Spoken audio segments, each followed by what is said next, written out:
All right, let's get started. Thanks for braving the weather this week and coming out. I have no idea why it's so cold in this room. Coincidentally, there is this blanket that showed up front. It's a little creepy, but if anybody's super cold, feel free to make use of it. The thermostat, if it's working, is set all the way up, so I don't know. So hopefully that keeps everybody nice and awake.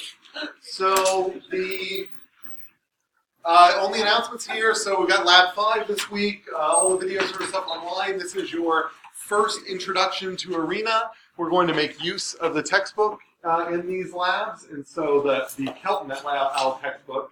So that, make sure to bring that textbook to the labs. If you come to the labs, if you're doing the labs at home, then hopefully you just have access to that textbook.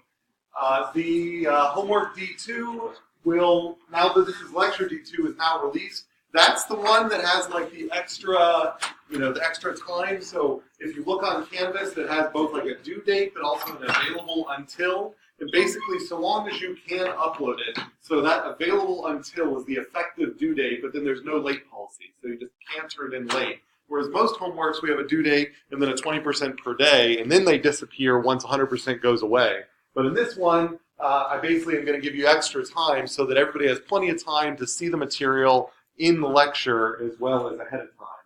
So, and then also, this sort of expedited schedule for these two homeworks ensures that solution sets will be available before the midterm. So next week, I'll start posting some materials for the midterm. So I think I'm actually going to post solution sets for at least 2 of the prior midterms. So those will be real midterms. So look out for those. There's also this Canvas activity F that once E1, so lecture E1, that's what Tuesday's lecture is. E1 will disappear on Tuesday, and then F will be released. And it basically randomly samples from all of the ICAs before it, and you can complete that ICA as many times as you want, and it'll just take the highest score. And so that's meant to be a midterm review. And it's due for lecture F, which is basically a week after E1. And lecture F will be a midterm review. And then you'll have a weekend, and then the midterm will be on the Tuesday following that, which I think is October 3rd or 8th. I forget which one. 8th. Okay. Then, yeah, it's whatever the Tuesday is of those. And so you'll have a weekend to study for that and ask any questions. I'm also hoping that people will ask questions during that lecture F that will be coming up, this midterm review, because I'm just going to prepare kind of sample slides that I think will jog your memory on the stuff we've gone over. But if there's particular questions, so like it's in particular from lectures E1 and E2, we're going to see a lot of things like E1, how to generate random numbers, like what you've done on homework C2, and then E2, how to generate random variates, and in a number of different ways. And so that's where most of the quantitative stuff is. And that's where usually a lot of the questions are. So I'm hoping that people have questions like that for F that we can work out as needed. Otherwise, I've just got some samples that I'll go through and then hopefully that'll also generate questions. So that's kind of the plan here. So in prepping for your midterm, if you want, you can start building a 2-sided handwritten formula sheet that you can bring in. Optional, but allowed. I say handwritten, but I really just mean produced by you. So not photocopied out of a book, not photocopied off of a homework assignment. If you want to hand copy a homework assignment, a homework solution, something out of the book, that's fine. I just need you to generate it or type it yourself as opposed to actually just copying it, photocopying it. So then other reminders, the Rockwell automation competition, I think the deadline to submit is September 30th. I think it's similar for the IASC FlexSim simulation competition, and there's a couple others as well, like the Simio competition that might actually have like a 24th deadline. I'm not quite sure, but the big one most people focus on when they focus on one of these is this Arena competition because it's the package we use here in the class. But it's optional, but if you choose to do it, then you can use this for your final project instead of the normal final project activity where you'll have to gather data from, say, something on campus or near Tempe or maybe a family business. and then model it. Here, they give you the prompt, they give you the challenge, and they give you the data, and then you have to model that. They tend to be a little more complicated. They're a little more realistic, I guess, to what you would see if you did simulation as a professional. But they give you all the data, so at least you don't have to go through the hassle of collecting all that data. So it ends up being, we've had very successful teams do some really nice submissions for these. And then if it really works out well, then you can get these monetary prizes. Not for me. So, any questions on any of the administrative stuff? I know that there are still some Lab 1s and Homework B1s that have not been returned, and I'm really leaning on the TAs to get those graded. The latest lean was yesterday, and there was some ultimatums given by the end of the week, so hopefully we'll see some of those returned so you have a better idea of what your scores are so far. But other than that, any questions? Okay.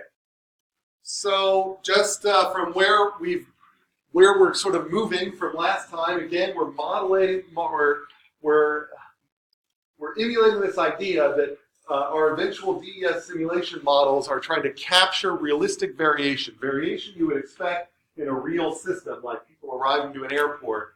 In order to do that, they use randomness as a source of that variation, as opposed to coming up with some crazy deterministic model that sometimes gives you a small inter-arrival time, sometimes gives you a large, and so on. As long as we pick the parameters of certain probabilistic distributions, then hopefully we end up getting variation that looks realistic. And so after the midterm, you're going to take data on real variation that you see and then you need to. Well, that's fine, please. And so after the midterm, you're actually going to take data, and we will learn methods in the input modeling lectures for how to fit models to those data. For now, we're just saying, imagine if you had those models, what do we do with them? Or how might you start thinking about choosing those models? But then we'll get into the nitty-gritty of how you actually pick them based on data after the midterm. So stochasticity, this general approach, is a view that we use randomness as if it's real, even if we think it may not be.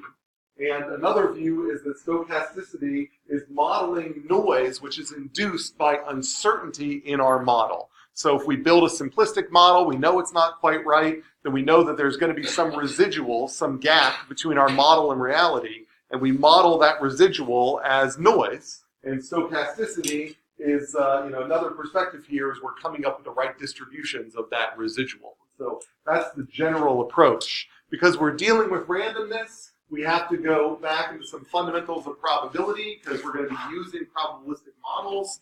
And so last time we introduced the sample space, usually denoted by omega, which is the set of all outcomes that can happen in the real world. And event is a subset of the set of all outcomes. And so the sample space in itself is an event with probability 1. And then a generic event is a subset of that, so some subset of outcomes. And each one of those events we can assign a probability to.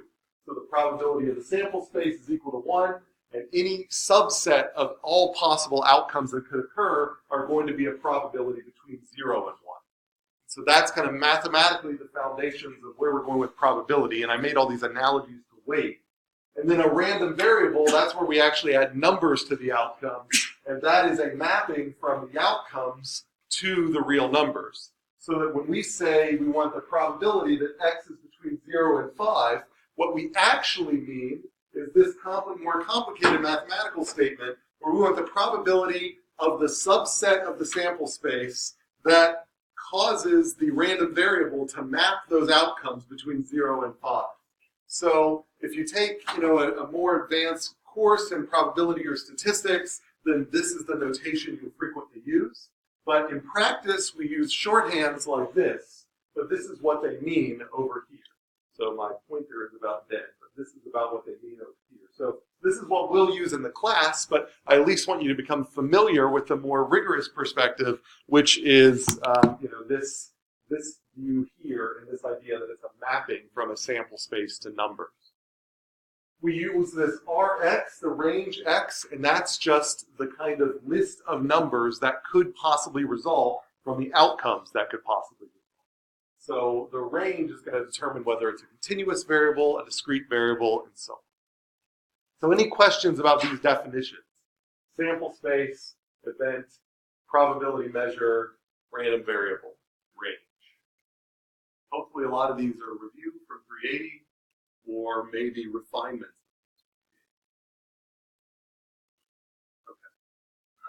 So then, discrete random variables. So we're going to talk about several of those today. We define a discrete random variable as something where its range is countable. So it has a set of outcomes that you can enumerate, so you can count them. And that's what makes them discrete. So they might be infinite, they might be finite, but as long as you can count them, that's what this discrete range is. Or that we've used this additional shorthand, little p xi. We say that's the probability that the random variable has this particular outcome. And so this shorthand is shorthand for this shorthand, which is shorthand for that long set builder notation. But so when you see a little p, that's what I'm sort of calling the probability mass function. That's the probability of a discrete outcome. And so we denote these probability mass functions as these graphs that look like this one. And I usually am going to put little dots at the head of these pins, indicating that there is an actual probability at that outcome, as opposed to a density. That's the next slide. And so I'm not going to test you over this, but formally we call each one of these little lines that has concentrated mass at one point what's known as a delta measure. And so it's something that, whereas in a density function, if I were to just draw a density here at any particular point, we say there's no mass at a point, there's only density. Here, we're actually loading up points with mass. And so the way in which we do that formally is with this thing called a delta measure. Again, for this class, it's not going to matter too much, but just trying to get you more familiar with the terms that you might see in later classes dealing with probability and random variables. All right, so then the continuous random variable, we don't use these density, we don't use mass at one point. We smear out the density over all of the range. So the range is now a continuous interval or collection of such intervals. And because it's a continuous interval, we can weigh the interval, but at any point in the interval, we can't weigh just a point. The weight of any point, if I take a slice of a table, the weight of that slice, if it's infinitesimally small, is 0. But the table has density, and the whole table has weight. So the whole interval has weight, even though each slice, like this slice here, is 0. So the probability of any particular outcome is always 0, but the probability of a range of outcomes is finally non-zero. And so that's the distinction here. And so these density functions don't have to be bounded between 0 and 1.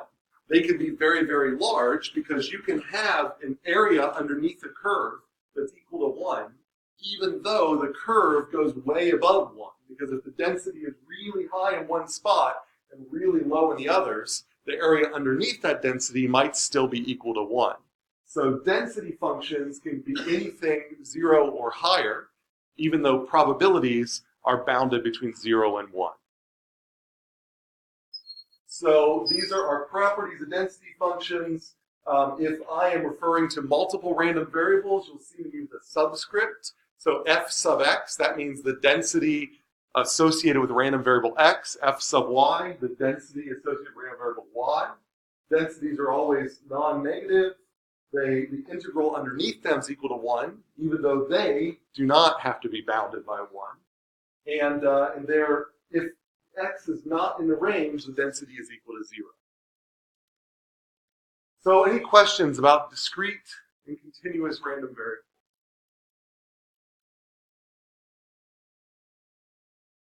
All right, so just as a quick example, here's a uniformly distributed random variable between 0 and 0.5. In order for the area underneath that density to be equal to 1, the density goes up to 2. So that's an example. For this random variable, uniformly distributed between 0 and 0.5, all of the densities for the range are well above 1. They're all equal to 2. But because they only are equal to 2 for a small period from 0 to 5, the area in this rectangle is equal to 1. So that's all that matters. The area in the rectangle has to be equal to 1. but the actual height of the rectangle could be well above 1. In an exponential distribution like this one, the area underneath the exponential has to be equal to 1, but the actual density, like in this case, this is an exponential with mean of 0.1. Well, so an exponential with mean of 0.1, at 0, the density goes all the way up to 10. So that's an example that a density doesn't have to be bounded between 0 and 1. It's only the area under it that has to be bounded. The area under it has to be equal to 1. Okay, so then the cumulative distribution, this is going to be really important in lectures E1 and E2. CDFs are actually, we're going to see them all throughout the last part of the class. So CDFs are often more important than PMFs and PDFs. A CMF is just the probability. So if I define a CDF as big F of argument X, it's the probability that the random variable is less than the argument, less than or equal to the argument. And that definition works for discrete as well as for continuous.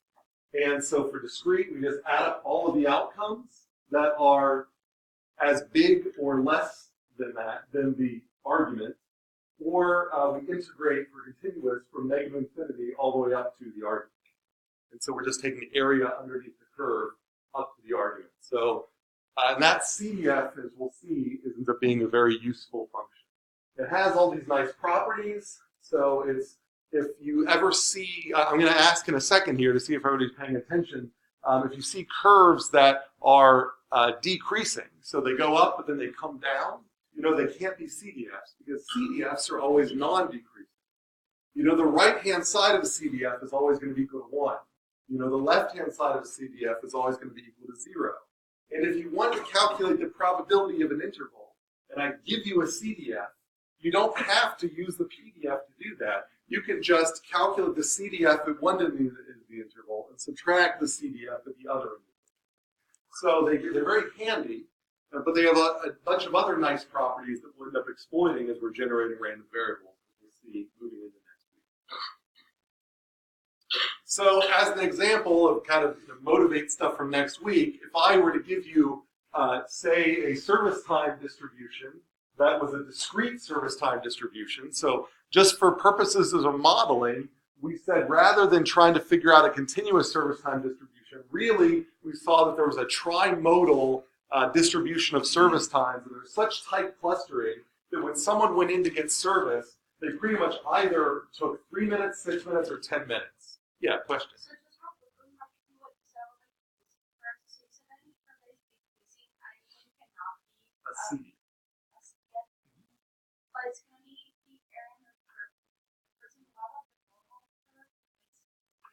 the curve. The normal curve, so that's a PDF. So a PDF of a normal looks like a bell curve, but the CDF of a normal is an S-shaped curve. So the area underneath it ends up producing this curve, and it'll start at 0 and go to 1, and it will be non-decreasing everywhere. Oh, so that's if you graph the CDF. Right. Oh, okay. Not boring.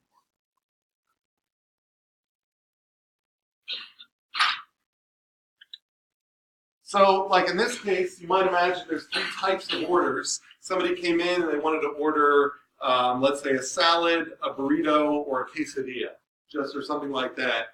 And so it ends up being convenient just to model them as 3 different service times rather than modeling variation around those service times. So then you could say, well, 30% of our customers order salads, 45% order burritos, and 25% order quesadillas. And so you've got these things. Now you want to simulate this restaurant. And so you want your simulator to be able to generate service times according to this distribution, according to this one here. Well, it turns out in order to make that easy to do, I generate the cumulative probability, which I put over here, in which case it always matches in the first, but then I add the first, the second cell here to the first one to get this. So 0.3 plus 0.45 gives me the 7.5, and then 7.5 plus 0.25 gives me the 1. Again, all CDFs start from 0, so you can't see the 0 up here, but they always end in 1. So if you're constructing a CDF and your CDF doesn't end in 1, then you know that there's something wrong with these probabilities. Once I have that CDF, then we'll see how I can use that in a second, because I combine that with this knowledge that Well, okay, so 3-minute service times occur with 30% probability. Well, I also know that, well, I'll see how to draw that in a second. So what I'm saying with the CDF is that if I add an or less here, I say 3-minute service times or less occur with 30% probability. 6-minute service times or less occur with 75% probability. And 10-minute service times or less occur with 100% probability. So that's all I've done is these are equivalent statements, but I've just written them in different ways. I've written them in terms of with these or less in here, and that gives me my CDF. Now, what's useful about that is if I plot the CDF here, that's what I've done here, and so this is the exact same table from the previous slide, but I've now plotted big F, in this case I did T, but so these are T for time. So these are my different outcomes, 3, 6, and 10. This is the 30% are 3 or less. This is the 75% are 6 or less. And this is the 100% that are 10 or less. Once I've plotted the CDF, if I draw a uniformly distributed random number between 0 and 1, and I plot it on the y-axis, and I see where it brings me back to the x, it will then give me an outcome that if I do this over and over and over again, the outcomes I get will be distributed according to my desired probability mass function. So this is one way that we use CDFs, and this is the inverse transform technique that we'll go into in a lot more detail in lecture E2. In the book, at this point in the book, they refer to this as the random dart transformation, and the idea being that if you drew a straight line and you cut it up proportional to the probabilities that you want. So this section is 30% of the line, this section is 45% of the line, this section is 25% of the line, and you threw a dart that was restricted to that line, and that dart landed randomly anywhere, then it has a greater chance of landing in the larger intervals. And that's what ends up allowing it to draw the 6 more often than the 3 or the 10. But this so-called random dart transformation is just exactly this inverse transform method. And so plot the CDF, and once you've plotted it, draw a uniformly distributed random number on the y-axis and see what it maps to on the x-axis. And then suddenly you've got a random realization of the desired probability mass function you want. And then likewise, you can do that for the continuous case. If I plot the CDF of an exponential, so this is the area underneath an exponential curve. That's why it starts at 0 and it goes to 1. If I draw a random number from 0 to 1 on the y-axis, and I see where it hits on the x-axis, then it gives me an outcome, which by itself is just going to be an outcome between 0 and infinity. But if I draw a bunch of them, then it's going to give me more outcomes here and less outcomes over here. It takes the uniform distribution that I'm going to get out of my random number generator, and it stretches it out so that you get a clustering of outcomes here. That's why these are kind of pulled in. And you get an expansion of outcomes here. That's why they're stretched out. So if I were to then take the histogram of the outcomes that I got out of here, it would match an exponential. So again, that's what we'll go over in detail in lecture E2. That's what we're building up to. But it shows that this is how the computers behind the scenes are generating these simple distributions. And then when you need a distribution that ARENA doesn't have, you now will have the capability of doing it because ARENA will give you a uniformly distributed random number between 0 and 1, and you'll be able to write the formula which turns that into the distribution you want. So that's where we're going. Any questions about that? All right, so the last thing that I'll remind us of is the definition of mean or expected value. So I will use these terms interchangeably, the expected value of x, the mean of x, or the first moment of x. And sometimes I'll use this notation mu x to mean that as well. And for a discrete random variable, it's just this function here. For a continuous random variable, it's this function here. Sort of the sum of the outcome times its probability, or the sum of the outcome, or the integral of the outcome times its density.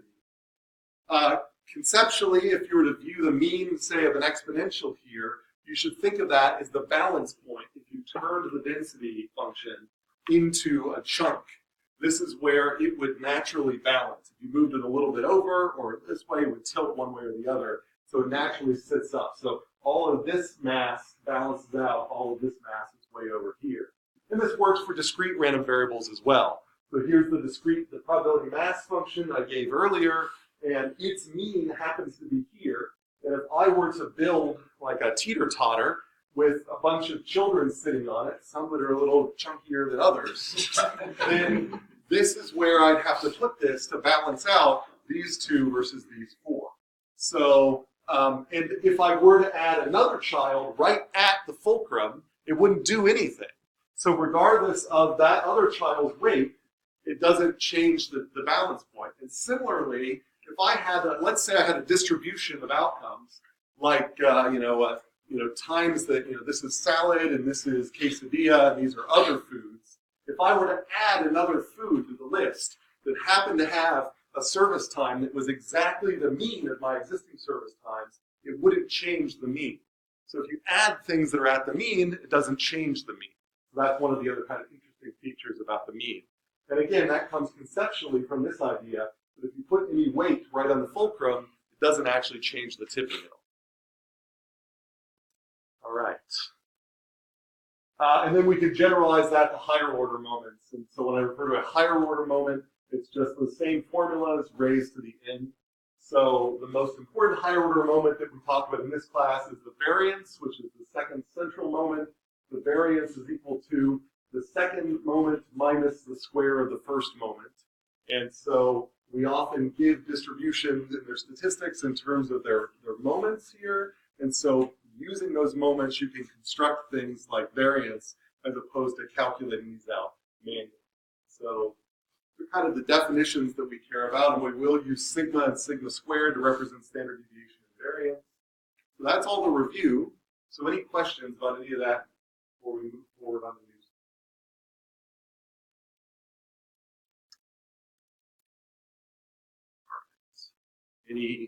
I missed a question in last lecture that I didn't get a chance to see that someone had submitted here. Nothing here. All right. So let's then see how many people are paying attention. So take 30 seconds and talk to your neighbor and tell me A, B, and C. Evaluate, is it a PDF, a CDF, or neither? So try to be able to answer that for both, for A, B, and C. Tell me what you think they are. So chat amongst yourselves.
It is good. It's basically the same. All right, let's bring it back in. So let me see how many people think that A could be a PDF. All right, I don't see a lot of hands. So how many people think A is not a PDF? Okay, so who thinks that A is not a PDF? So why do you think that A is not a PDF? Well, these are independent.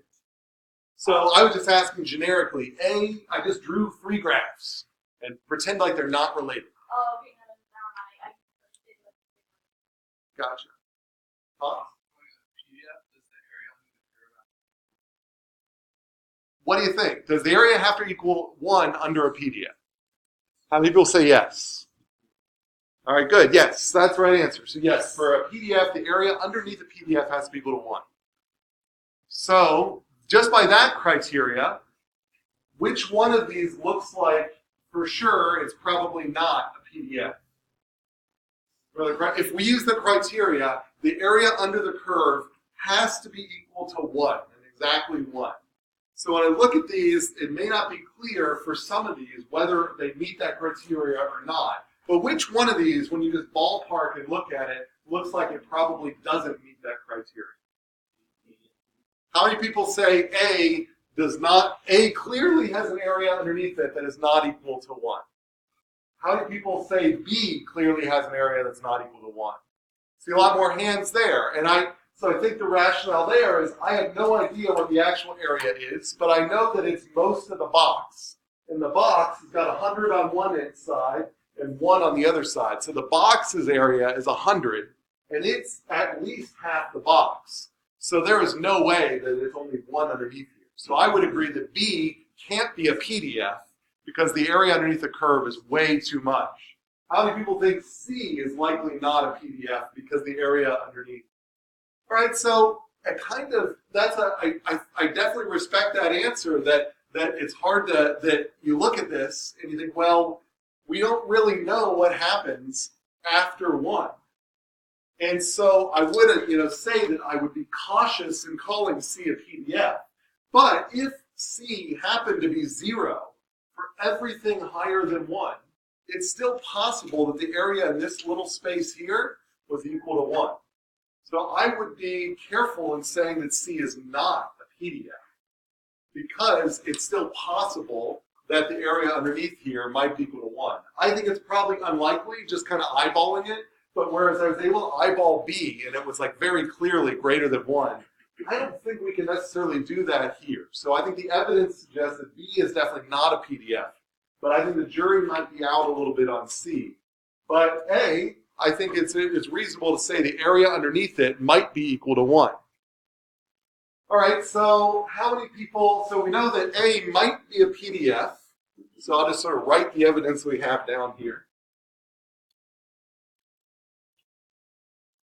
So for A, we're still not sure if it's a PDF or a CDF. We haven't excluded or neither. For B, saying that it is definitely not a PDF. And the question is it a CDF or neither? And then C, we're not quite sure if it's a PDF, and then we also haven't ruled on it being a CDF or neither. So looking at that, progress. But so now let's look back at A and say, how many people think A, which we're not sure is a PDF, a CDF, or neither, how many people think A is a CDF? How many people think A is not a CDF?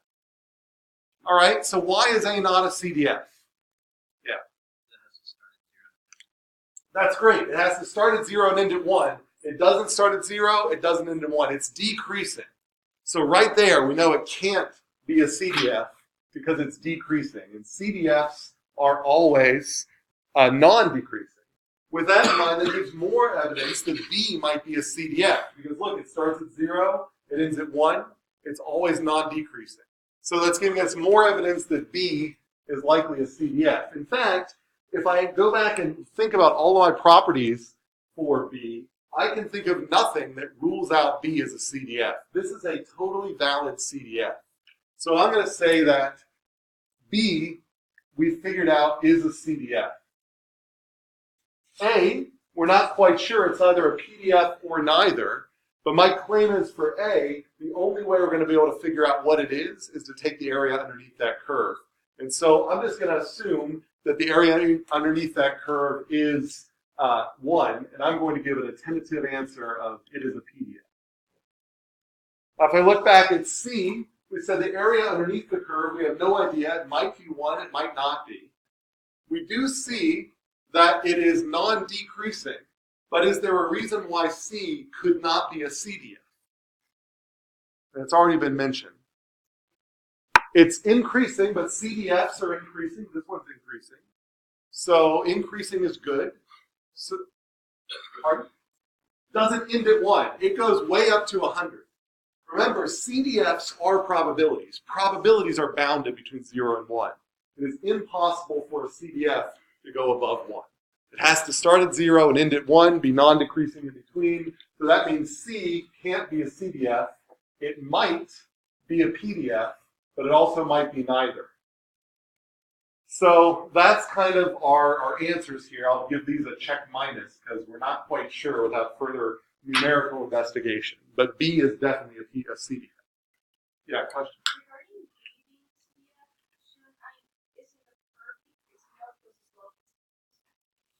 Regarding Well, it's kind of like velocity versus acceleration. The velocity, if this is the position, the velocity is always positive. It's just getting slower. So it's always increasing, but its rate of increase is decreasing.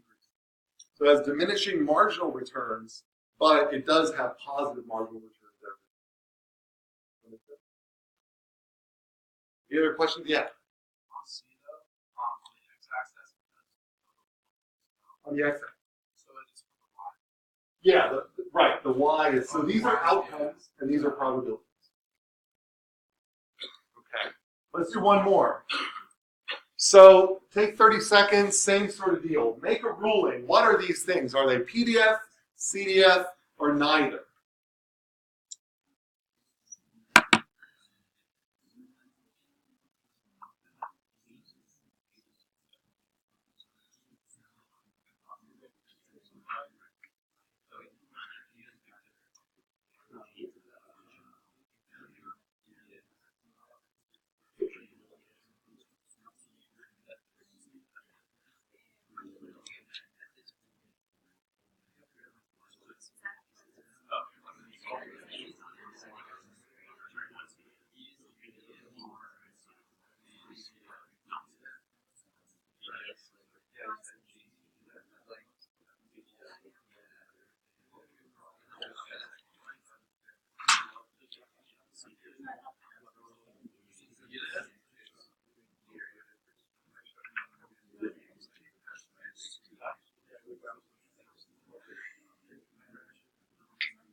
All right, let's bring it back in here. So a couple of things before I ask that I want to point out.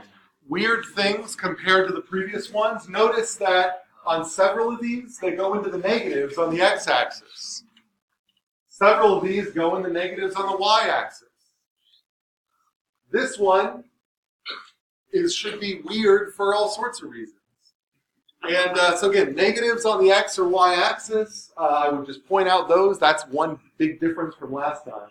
So with that in mind, so does anybody have a passionate feeling about D? Is D how many people think D is a PDF? All right, good. I don't think D is a PDF. And the reason I don't like D for being a PDF is that, again, I don't have really a strong feeling about this, but it seems unlikely that the area underneath it is equal to 1. But, I mean, you know, because it's going from 0 to 2, and it's going up to 1, so it's like the area in this rectangle is probably 2. And this is only taking off a small bit of it. So it looks like the area underneath here is probably greater than 1. So this is probably not a PDF. How do people feel like D could be a CDF? I didn't see a lot of hands there. So I like that. So CDF, the evidence for CDF is that it starts at 0 and it ends at 1. And it is non-decreasing everywhere. And that actually fits all of our criteria for a CDF. It is okay that the outcomes here go negative, because that just means that sometimes whatever this random variable is, this random variable might be the difference in actual temperature and desired temperature. Well, as we know in this room, sometimes that's negative. Sometimes it's cooler than you'd like it to be. And so it's okay for the outcomes to be negative, and they might most of the time be positive. It's usually too hot in this room. So that's kind of what this is showing us here. So that's okay. So I'm going to say that D meets all of our criteria. It's not a PDF, but it does seem to meet the criteria for a CDF. So we'll say D is done. All right, so then let's look at E. How many people think E looks like a PDF? How many people think E might be a CDF? All right, so of the rest of you that think E is not a CDF, to me, at first, E looks similar to this CDF. It's non-decreasing. What's weird about it that makes it not a CDF? Yeah. It has negative probability, right. For a CDF, the y-axis is probability, and these outcomes go from negative 0.5 up to 2. These are not probabilities that it's mapping to here. So it is definitely not a CDF, and I'm going to say no to the PDF as well, because it looks like the area underneath this curve, well, I mean, again, there's negative, you can't have negative densities as well, so it can't be a PDF. So I'm going to say that E is neither. All right, now what about, let's just go down to F. So how many people think that F could be a CDF? Or why can't F be a CDF? Yeah, decreasing. That's a good one there. And it goes above 1. CDFs can't go above 1. So both of those things tell me that F cannot be a CDF. Now, how many people think that F might be a PDF? I see more hands. How many people don't think F can be a PDF? I don't see any hands. So I think F being a PDF is probably an exam-worthy answer here. Given that we haven't really, it's hard to take the area underneath this just by looking at the graph, but we can kind of see that it does the things a PDF is supposed to do. All the densities, the supposed densities, are greater than 0.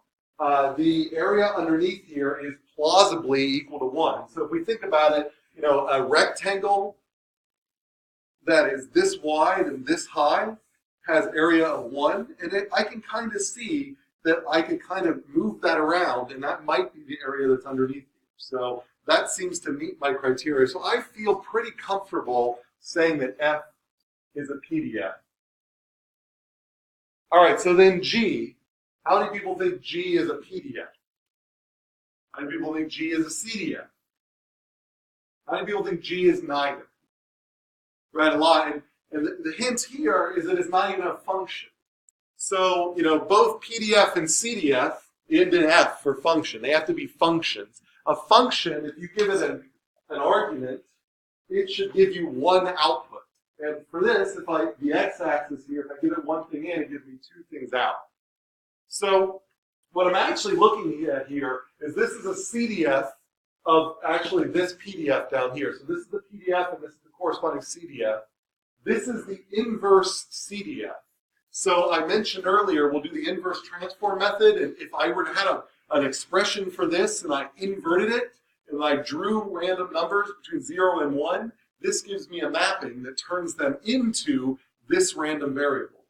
And this is an inverse PDF, which isn't a thing. PDFs aren't invertible, but CDFs are invertible. That's why when I graphically inverted this PDF, it gave me this thing that's not even a function. So G is definitely not PDF or CDF, and it's not.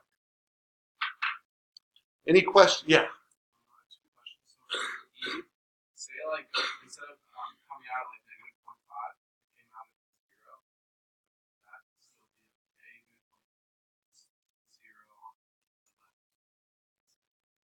okay. Well, so for E to be okay to be what, a CDF?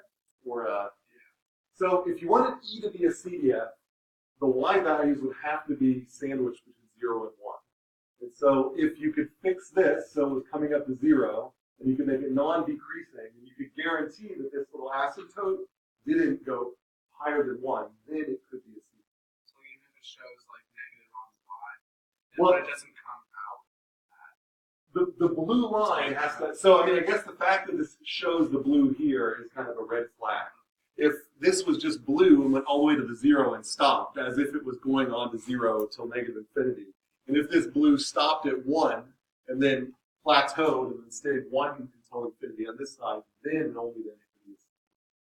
And then for F, is it like the total area under the curve, regardless of if it's negative or positive? Well, so the area underneath, so because densities always have to be greater than 0, the area underneath the density function will always be greater than 0.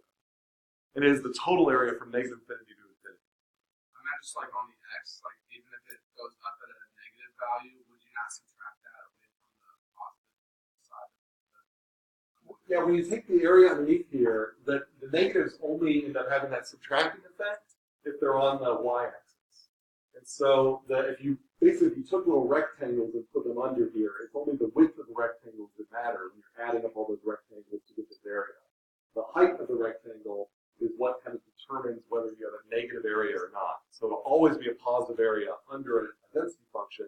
And that makes sense because the areas underneath density functions are probabilities, and probabilities are always positive. All right. Good. Any other questions? All right, so going forward, today we're going to talk about a few common probabilistic models you should have in mind and be, gradually sort of familiar with. Then the next lecture is how to generate those random numbers, which is what you do in homework C2. The lecture after that is how to generate random variates, which are other things other than random numbers between 0 and 1. Then we'll do a midterm review, and then we'll have that midterm. So, like I said, motivation, we are trying to build these inputs where our inputs are probabilistic models of variation that go into our simulation.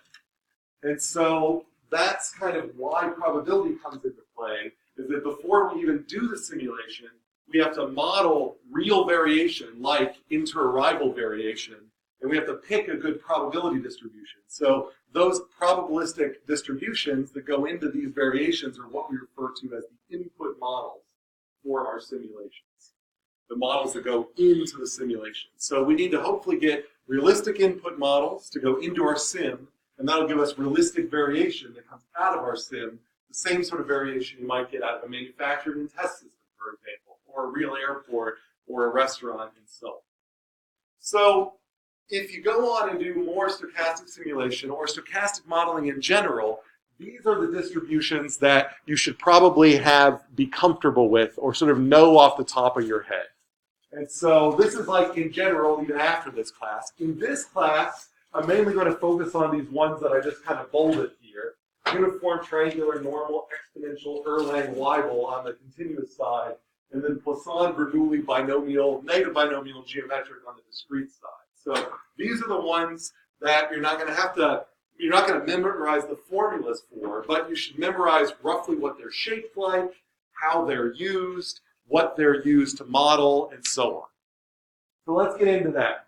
So I'm going to give sort of a brief overview of each one of these, introduce you to these as they come through so you can understand how best to use them.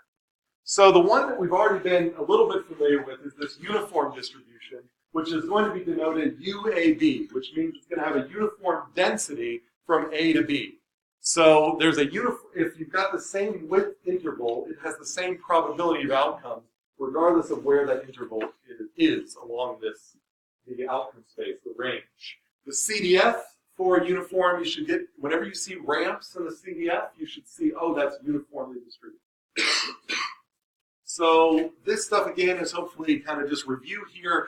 Places where we use the uniform is where you go to the customer and they say, we know that the minimum is this and the maximum is that. We can't really tell you anything else. In that case, this is sometimes the best you can do. You just say, all right, then for now, until you can give me more data or more info, I'm going to model this as being uniformly distributed between the min that you gave me and the max. Now, sometimes your customer comes back and says, we know it's never less than this. We know it's never more than that, but it's usually about this. And that's where we get this triangular distribution. So there's stats on the uniform here. I'm just going to skip over. So the triangular distribution is kind of like the uniform's big brother. It's like it has the same bounds on outcomes, A and B, but you get to define another outcome as being most likely. And that's the mode of the distribution. And so triangular looks like this. Because you've got a line, if you integrate under a line, you get a square. So you get this, an S-shaped curve that looks kind of like x squared and then negative x squared. And so whenever you see, you're always going to see S-shaped curves, but it looks especially S-shaped, like it's got this linear increase in the slope, then that's sort of your triangular distribution. And there's the inflection point will be the mode. So in a triangular distribution, when you're looking at the CDF, the inflection point in the CDF is the mode. So if somebody asks you what's the most likely, and they give you a CDF of a triangular, just look for the inflection point. And you can say, well, usually it's this one right over here. So triangular distributions are useful, again, when you only know the min and the max, and they also give you that mode. The other one that's sort of like if you don't know anything else about the system that you'll often use is the normal distribution, which you should be probably pretty familiar with right now. You've probably seen it a lot. It's a common model for variance. This one is the one you use if somebody says, we know that this process, this variation coming in, these arrival times or whatever, they have this average and they have this variance. But that's all that we've taken down. We don't have raw data for you. All we have is the mean and the variance, or the mean and the standard deviation. And it turns out that the best, sort of the least unbiased, or the least biased distribution you can get if somebody gives you just the mean and the variance, and it's possible for the outcomes to go all the way to negative infinity and all the way to positive infinity, is a normal distribution. So that's one of the places this comes from. Now the other place that this comes from, where you get a little bit more info, is if you think you have a sum of independent random variables, then you use that central limit theorem. So you might, whenever you look at, like if you look at this door, there's kind of a shinier region in the middle, and it gets dull on the other two sides here. And that pattern of shiny in the middle and dull on the two sides is actually following a normal distribution, because over time, it's had people pushing on this door in random spots, and all of that wear adds up. And we know that random variables that are independent, as they add up, the sum has a normal distribution. So if you're modeling something, let's say in a factory, and you know that it's a process where over time there's repeated fatigue on that, and you want to model sort of what the sum of all of that repeated fatigue will be, a normal is a good choice. So that's kind of the two times you use a normal, is when they either only give you mean and standard deviation and no other data, or and you're pretty confident it goes from negative infinity to infinity, or the mean is way, way, way, in the positives, so that the negative outcomes are super unlikely. Or you actually have some prior knowledge that there's additive wear. I can guarantee you, if you pulled up this carpet and you looked at the carpet pad underneath it, then it would also have kind of you can actually see it here when people come in. There's sort of a wear pattern where it actually looks like pretty good carpet here, halfway decent carpet here, and then it's really blurry here. But if you were to model this kind of density, if you were to cut through this, it would look like a normal distribution, because you've got this additive wear process where people come in and they independently walk in roughly the same spot. And if you add up all that independent wear, you get a normal distribution. So that's those three, we sort of say, are the arbitrary distributions. You kind of pick them when you have no other data. The next distributions, which I'm all grouping into what I'm calling the kind of exponential family, are when you actually do have a little bit more structure in your system. So are there any questions about those three? Does that make sense? That these are sort of the ones in which you use when you're not given a whole lot of other info. Or maybe you think there's an additive process. The important thing here, and I want you that I want to emphasize, is that the normal has a range from negative infinity to infinity. If you look at inventory management problems, which we've talked about in previous lectures, they frequently need a distribution for the demand distribution. How much demand is coming in per day? And out of convenience, a lot of modelers use a normal distribution. But you have to be really, really careful in that case, because unless you're really comfortable that your mean is very, very large and your variance is very, very small, then that demand distribution can maybe generate negative demands. And your sim might just move right along because your math might not catch it. And so you might end up finding that someday somebody orders -5 products. And your sim doesn't care. It doesn't know that that's a bad thing. So if you ever use a normal, make sure you say to yourself, is it possible that this thing, in appreciable probability, may give me negative outcomes, and am I okay with that? And if I'm not okay with that, but I really want it to be a normal, then I need to make sure that I discard those negative outcomes or use something called a truncated normal.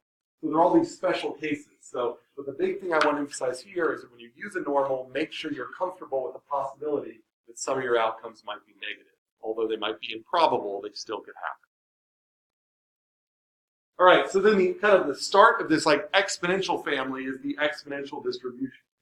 So you've hopefully seen this plenty of times before. Kind of looks like this kind of subtle ski slope. And if you it has a single parameter, which we refer to as the rate. And 1 over the rate gives us the mean of the distribution. Its CDF, unlike a lot of others, is not S-shaped like most CDFs. It has this monotonic increase. And so that's kind of very distinct in the exponential. So when do we use the exponential? Well, the exponential, the fundamental property of an exponential, which you should know from any queuing theory classes you've taken like 470, is that it is memoryless. What do we mean by memoryless? We mean that if you model something as an exponential, then what you're saying is that the time that you have already waited for an event to happen that hasn't happened doesn't give you any information about how much more time you have to wait. So the example I got here is that if you've operated for 5 minutes, the probability the machine would die at minute 8 is equal to the probability starting from the 5 minutes that the machine will die in 3 minutes. So if you sort of normalize for what your history, you end up landing in the same distribution you would have gotten at if you didn't have that history. That's what we mean by having no memory. So some students might want to model, for example, the time until a bus comes at the next bus stop. Well, that is something you do not want to model with an exponential distribution because you know a bus comes at a roughly regular schedule. If you walk up to a bus stop and you see a lot of people are waiting there, you know that the bus is probably going to come sometime soon because you wouldn't accumulate a lot of people waiting because if you came to an empty bus stop, the bus probably already came. So because a bus, you can ask somebody, how long have you been waiting? And they say, oh, I've been waiting for 8 minutes. You say, oh, I know the bus comes every 10 minutes. So in that case, I'm willing to wait for this one. Otherwise, you say, oh, shoot, well, if you've only been waiting for a minute, for all I know, the bus just came, and I don't want to wait another 9 minutes. I'll keep walking. So that is one where the memory of how long you've waited affects the probability of how much more time there is to wait. If you don't have that memory, then you can likely model it with an exponential distribution. Failure times are a great example of that. I know that there is an expected lifetime of this laptop, but knowing that I've used it for 2 years probably doesn't give me a good prediction of when it's going to fail beyond the original failure time distribution when I first got it. So knowing that I've had it for 2 years doesn't really help. Now, if you take reliability courses, you'll find out that eventually when this laptop's 10 years old, yeah, I know that it's pretty much on its way out. So things start exponential, but then they end up gaining memory over time. But they are approximately memoryless initially when you get them. So if you, so then we're going to add to that. So any questions about memorylessness? That property. And again, this is a one-parameter distribution. Its mean and variance are both determined by the same parameter, this lambda, this rate parameter. So the mean is 1 over that, the variance is 1 over that squared. And so the standard deviation is equal to the mean. That's another kind of interesting thing about this. And if someone gives you just a mean, if they say to you, here's the mean, I have no idea I don't have data for how often people arrive at my restaurant, but I know on average they arrive 1 every 2 minutes. And I know that it's an arrival time, so it can't be negative. In that case, the exponential, if you have no other data, is the least unbiased distribution to choose. And if you want more details about what I mean by least unbiased, I can give you that. But in short, if all you know is the mean and that it's non-negative, the exponential is what you should choose until you get more information about the structure. All right. So then from the exponential, then a big question is, what happens when I add exponentials up together? I mentioned failure time distribution. So if I know that a light bulb is going to fail, what am I going to usually do in order to hedge against failure? So these batteries are almost dead. What should I have done to allow me to continue to use the laser pointer without worrying about it? Buy new batteries, or in the case of this class, bring new batteries. And if I would have brought two sets of batteries, then I wouldn't have to. I wouldn't care just about the failure distribution for one set of batteries. I would care about the sum of those two. I would say, all right, I don't actually need to know how long it takes for one pair of batteries to allow this clicker to work. I now need to know, given that one pair of batteries fails and then I immediately put in the batteries, how long do I get for two pairs of batteries? Well, that is the Erlang distribution. So it's the sum of exponentials. If I have two random variables that are both exponentially distributed and I add them together, the Erlang 2, so notice there's your Erlang k, is going to be the distribution of their sum. So if in Erlang 1, k equals 1 here, that's this red line, it not surprisingly looks like an exponential. And Erlang 2 is this orange line, which is kind of down here, and notice that it now hardly has any density at 0. It creates kind of a hump. And it gets more humpy as the k values go up. As I start adding more exponentials, it gets more hump-shaped and more symmetric. Why is it not surprising that as I increase the k value and add more exponentials, this distribution starts looking more symmetric and hump-shaped? Yeah. The central limit theorem, exactly. So if you look at this density function, if you take k to infinity, the limit of this density function is the normal. So in Erlang k, as k goes to infinity, just becomes a normal distribution. So whereas the central limit theorem kind of tells you if you add up a whole lot of them, what does it look like? This is very specific. If you add up a finite number of exponentials, what does it look like? And fortunately, it lands in the same spot as the central limit theorem. So that's good, but it allows us to be more precise. And so, whereas if I don't quite know exactly what the distribution of where people are going to put their hand on this bar as they exit, here I'm saying I do know that these batteries individually fail with an exponential distribution.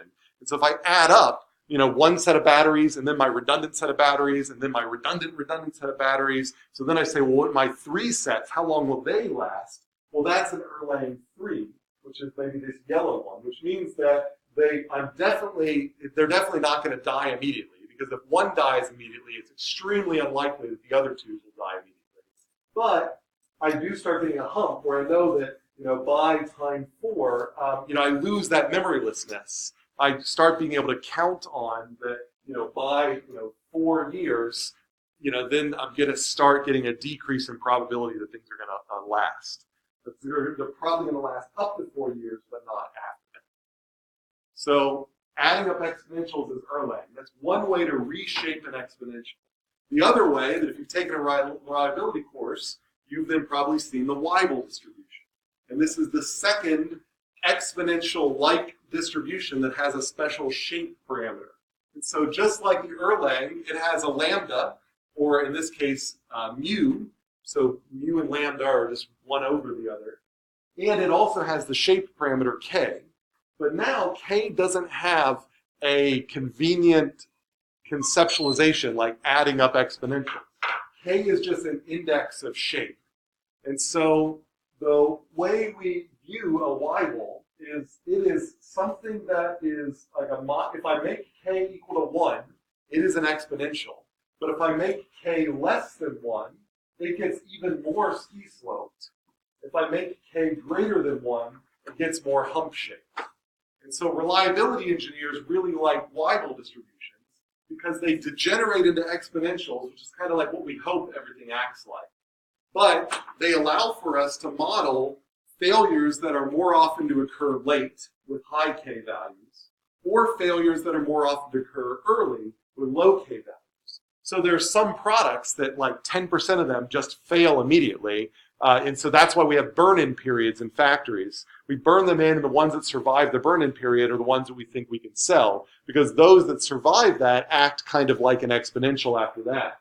But then most products eventually get into a regime where they might have acted, roughly exponential for a while, but then start failing late. And so the longer they live, there's the higher chance that they're going to fail. And that's kind of like this hub-shaped one, where there's probably not going to fail here, but they will fail out here. And so if you have a machine that you're modeling in your simulation, and you think that you want it to never, ever, ever fail early, but you want it to be very likely to fail at a particular time, then a Weibull distribution is often a good fit for that. Now I bring these both up as this exponential family because the shapes look very similar, and when we get into input modeling tools, the tools are going to maybe give you a Weibull when an Erlang makes more conceptual sense, or vice versa. And the tool has no idea what the background context are, but it'll be up to you to say, I'm going to ignore the Weibull suggestion and take the Erlang suggestion because that makes more sense to me. And so that's why we try to build up some sort of feeling for what the background is. And then the last exponential one is a discrete one that you should sort of out in your, again, like 470, and that's the Poisson. So a lot of people get confused about it. A Poisson random variable is discrete. An exponential is continuous. A Poisson is a count of events that occur with exponential waiting times in between them. So I might know that every student arrives with an average of, say, 30 seconds in between them, some longer, some more. But if I want to then ask how many students arrive in a minute, how many students arrive in 5 minutes, the how many question is answered by the Poisson. So it is a count of events that occur with exponential waiting times in between. So are there questions about that, about the distinction between a Poisson and an exponential, how they're related, how they're not? If I ask you, like to model, if I ask you about a continuous time, you might feel the urge to say, oh, that's Poisson distributed, because I remember Poisson processes, which I'll mention here in a second. But resist that urge, because a Poisson can only be used if it's discrete, if it's a number question, if it's a how many question. If it's a how long question, it's an exponential. If it's a how many, it's a Poisson. All right, so that's the exponential family. So before I go into the third family that I want you to care about, do you have any questions about these four? Exponential, Weibull, Erlang, and Poisson. All right, and then the last ones are all built on this Bernoulli trial. So a Bernoulli trial is just a coin flip. And a coin, if it's a fair coin, it'll land heads and tails with equal probability. If it's an unfair coin, it'll be biased towards one side or the other. But all of them we refer to as a Bernoulli trial. And it just has, again, this output. It'll get a 1 with some probability and a 0 with 1 minus that probability. And we can then build up these different distributions based on how many coins come up heads under these different conditions. So a binomial distribution is just a distribution that says if I flip the coin n times, and each time has a success probability of p, how many successes do I get? So it's kind of like the Poisson, where I am counting the number of events that occur in an interval of time. But my interval of time is discretized into coin flips. And so if I were to say every 15 seconds, did a student arrive? I might be able to model that as, well, every 15 seconds, there's a certain probability a student arrives, say it's 20%, and then I can ask, given that every 15 seconds, there's a 20% chance a student arrives, in a minute, how many students arrived? And that would be modeled as a binomial distribution. And we will end up finding later, when we start talking about chi-squared and things like that, relationships between things like binomial distribution and Poisson distribution. So it's like the discrete analog of a Poisson, where we're counting based on probability instead of based on time. So the next one then is this negative binomial. So it's got a funny name for technical reasons, but in the negative binomial, we're asking a slightly different question. we're asking how many trials do I need to get a certain number of successes. So before, it was given that I gave this many trials and each one had this success, how many successes do I get? This is different. This is saying, how long do I have to wait in order for me to get a certain number of successful trials? So that's what this R is. These are the successes that I want. P is the chance that each trial is a success. And then the output here, X, that is how many trials I'll have to wait. So you know that X is probably then going to be bigger than R because I can't get R if I have less than that number of trials. But I might need to go 100 trials to get 2 successes if I have a very low probability. And then, so those are kind of Bernoulli binomial, negative binomial. Before I then switch briefly into processes and we wrap up, are there questions about these Bernoulli-based random variables? All right. So the last thing that you need to know is the difference between a random variable and a random process. So a random process is an indexed family of random variables. So as an example, a counting process has a random variable which represents the count of events up to a particular time. And the whole family is indexed by all the possible times I could ask about. So you might be familiar, again, from classes like 470, with a Poisson counting process.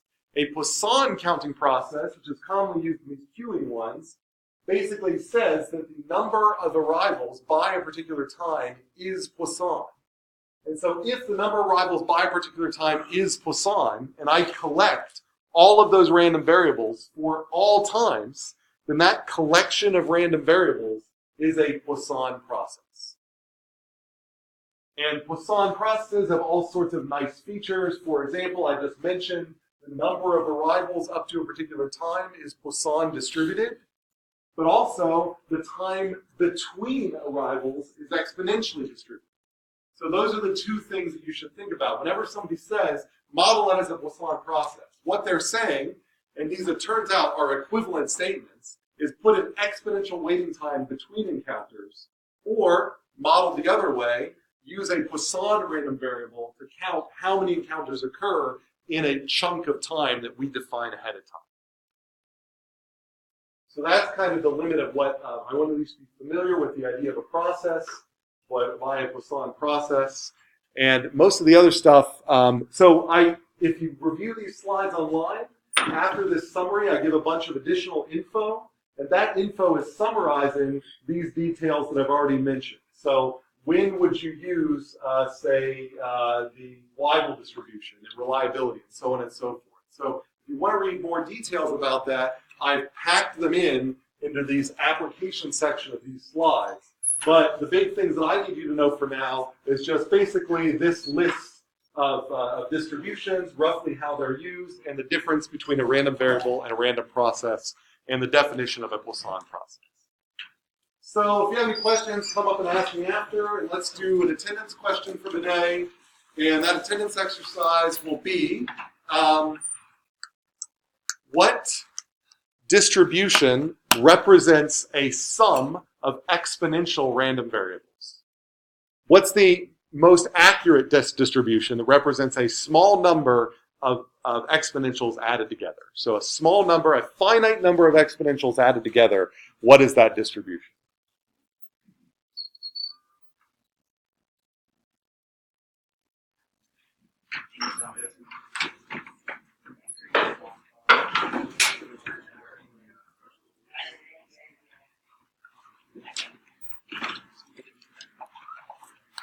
Yeah.